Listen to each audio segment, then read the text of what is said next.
ફરી એકવાર ભારતીય જનતા પાર્ટીની સરકાર અને ગુજરાતના ગૃહમંત્રીનો ભાંડો ફૂટી ગયો.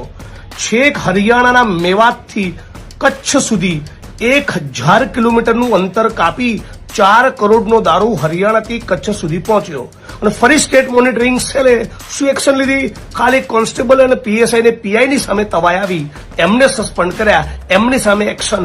રસ્તામાં આવતા 4 જિલ્લા પોલીસ વડાની ભૂમિકાની કોઈ જ તપાસ નહીં. એટલે રાજ્યની અંદર જેટલો પણ દારૂ પકડાય ખાલી પીએસઆઈ પીઆઈ કોન્સ્ટેબલને ટાર્ગેટ કરવામાં આવે છે. ઉચ્ચ આઈપીએસ અધિકારીઓનો વાળ પણ વાંકો થતો નથી. અને ફરી એકવાર હર્ષ સંઘવી નાયબ મુખ્યમંત્રી અને ગૃહમંત્રીનો પણ ભાંડો ફૂટી ગયો છે.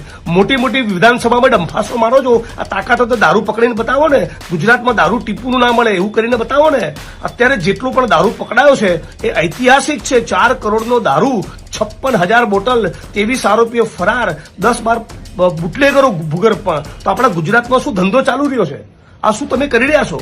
હું રાજ્યની સરકારને માંગણી કરું છું કે તાબડતોબ દરેક જિલ્લા પોલીસ વડા જેમાં સંડોવાયેલા તમામને સસ્પેન્ડ કરી એમની સામે પ્રોહિબિશન એક્ટ હેઠળ કાર્યવાહી કરવામાં આવે.